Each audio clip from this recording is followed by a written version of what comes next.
li nga xam ne que moo di tolluwaay wi alors léegi dañuy daal di ñëw si li nga xam ne que moo di mbiru Madiambal Diagne alors Moustapha Diop nag def na ay révélation yu doy waar moom Moustapha Diop journaliste bu li nga xam ne que moo di Walfadjri alors moom ki nga xam ne que moo di la CENTIF di cellule nationale de traitement des informations financières s'intéresse actuellement à Madiambal Diagne moom ki nga xam ne que moo di Madiambal nag daal di koy tudd dans le cadre d'une affaire de rétrocommission estimée à 21 milliards de nos francs. Selon le journaliste Moustapha Diop, cette enquête porte sur un marché public de grande envergure au ministère de la Justice attribué à l'EPS Project International. Donc nag la CENTIF mi ngi intéressé aussi ki nga xam ne que moo di Madiambal Diagne ci somme boo xam ne itam ñu koy daal di avoisiner 21 milliards. Il a sous la coupole d'un facilitateur amené des investisseurs Ellipse Project International. Il les a aidés à gagner le marché allant au ministère de la Justice estimé à 250 milliards, a déclaré Moustapha Diop sur Walf TV.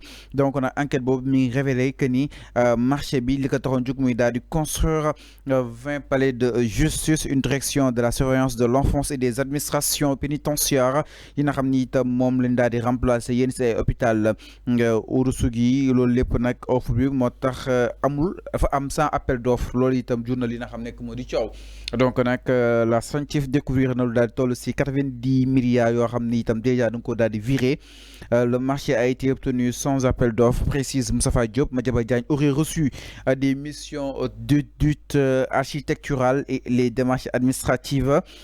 Alors même que le contrat de l'État avec Ellipse Project International n'était pas encore signé, la CENTIF considère que cette affaire de 21 milliards, ce sont des rétrocommissions, ajoute le journaliste. Alors, enfin, ban jàng nga daal def par rapport ak ces révélations yi nga xam ne Moustapha Diop def na ko si mbiru Madiambal Diagne Arfan ni dafa doon am caution si li nga xam ne que moo di si wàllu wi 21 milliards de nos francs marché bi Madiambal Diagne certes jàpp ne la ñoom bañ gagné ko mooy projet international waaye amul appel d'offre amul dara maanaam daal dafa am wàllu lëmbëj boo xam ne tam da siy amani comment est-ce que tu as analysé les révélations du journaliste Moustapha Diop. Oui maa ngi fàttaliku keroog bu ñuy jël immeuble Madiambal Diagne di ko teg ci réseaux sociaux yi di naan comment un journaliste peut construire benn immeuble bu mel nii.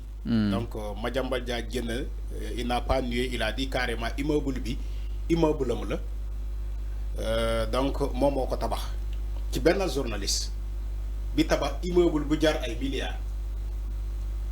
Je crois que tey lu ñu koy cité par le rapport de CENTIF boo jëlee nga méngale ko ak immeuble bu ñu doon coow fii fan yële tu comprends beaucoup de choses.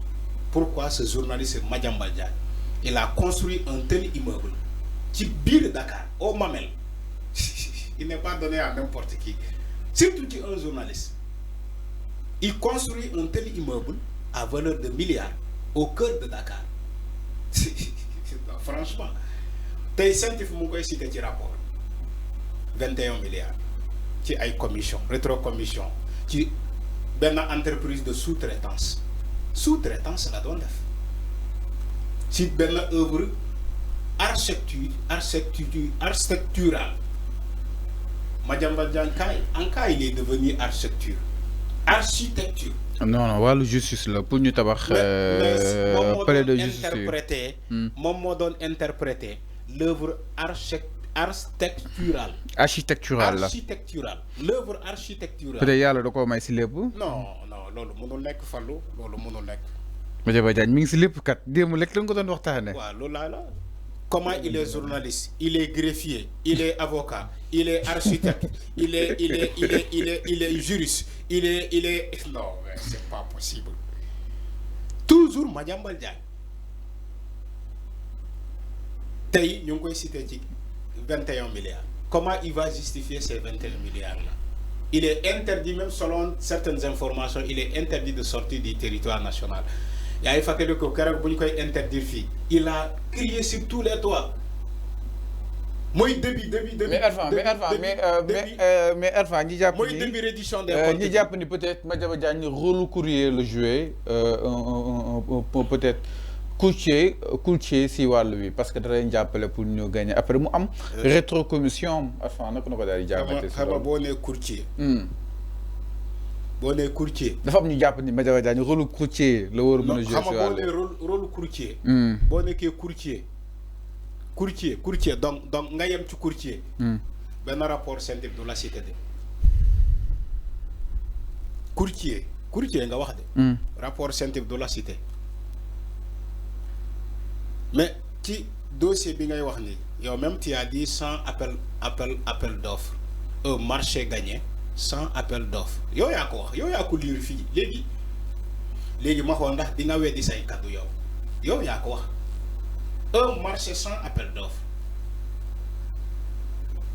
et surtout le marché même n'a pas été signé le marché n'a pas été mis en valeur. xaalis bi jàll na. xaalis bi dem na. yow yaa ko lire 90 milliards yow yaa ko lire léegi fii. waaw ce sont les révélations de Moustapha Diop. mais c'est ce que j'ai dit marché boo xamante ne kenn signé wu ko ay marché yi facilitateur déjà xaalis ba dem na CENTIF moo ko wax de du man CENTIF moo ko wax te ñu cité ci Madiambal Diagne loolu scandale Madiambal Diagne scandale yu mu doon crier fii kon ndeke moom mu ngi ci scandale. yaa ngi fàttaliku ce Madiambal Diagne la donneur de leçon.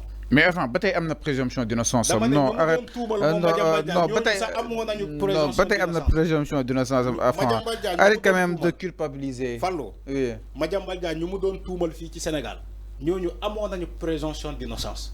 mais yéen waxoo leen ko loolu.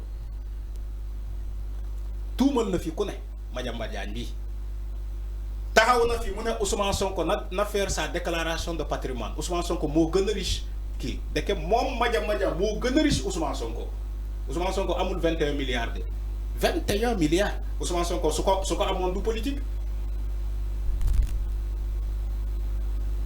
Madiambal Diagne moo doon taxaw mu ne Ousmane Sonko na def sa déclaration de patrimoine parce que Ousmane Sonko dafa yor ay biens c'est ce qu'il a dit de donc loolu du ay tuuma loolu ay tuuma la te Madiambal Diagne moo ko doon tuumal Ousmane Sonko deke moom ñu ngi koy cité ci un rapport à valeur de 21 milliards kon Madiambal Diagne moo gën a riche Diomaye le président de la République Madiambal Diagne moo gën a riche Ousmane Sonko bu mu doon ngaññi deke moom Madiambal Diagne dafa ñoo nëbb ñun sénégalais sa déclaration de patrimoine même moom Madiambal Diagne waroon na kon def sa déclaration de patrimoine pour sénégalais xam ci yan alal la toog en tant que journaliste tu as des milliards c'est scandaleux Sénégal kese ngay gis loolu xam nga scandale boobu doo ko gis fenn ci àddina un fils d'un président qui n'a pas de fonction il est milliardaire un journaliste qui est journaliste simplement journaliste il est milliardaire un journaliste comme Madiambal Diagne il est milliardaire Sénégal kese ngay gis ces genres de scandale Sénégal kese amul feneen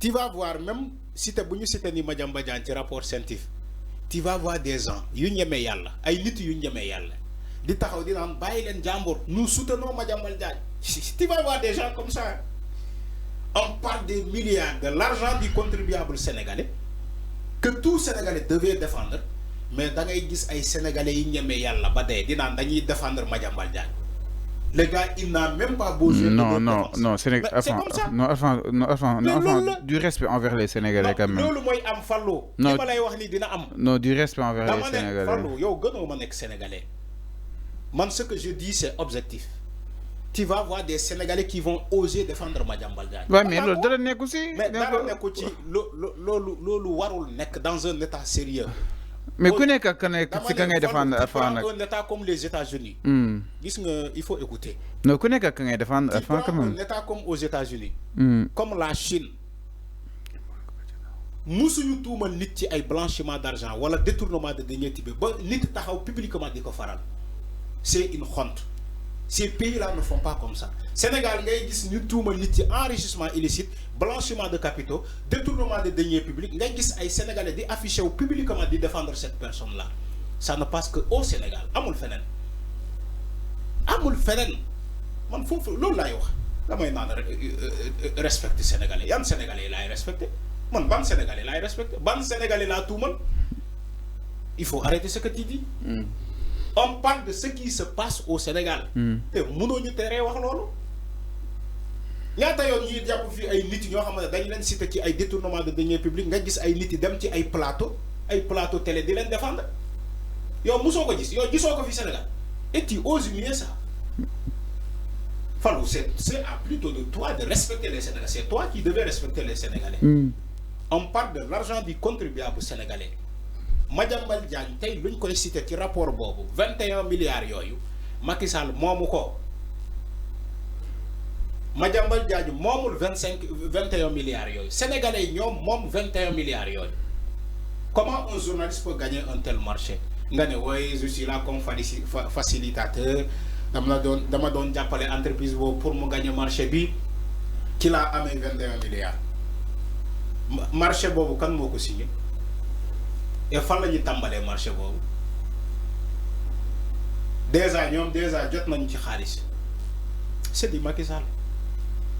On se souvient de Green 2000 c'était comme ça avec qui Prodac bi des marchés comme ça. amul fond amul sax déjà démarrage état du Sénégal déjà décaissé na des fonds de démarrage. alors leer na jox ko ci société là ñuy taxawaalu. di noncé xaalis boobu. te démarré wuñu fenn. alors mi ngi noonu exactement. donc marché bu ñuy cité tey Madiambal Diagne marché boobu kenn démarré wu ko fenn. alors mi ngi noonu ñu évoluer un peu par rapport ak li nga xam ne que moo di wàll bi mi ngi noonu mixu ki nga xam ne que moo di Madiambal Diagne donc nag épingle leen ko si li nga xam ne que moo di 21 milliards suñu ay koppar donc nag ba tey ñu bàyyi ko ak li nga xam ne que moo di sa présomption d'innocence ñu daal di ñëw itam si beneen point.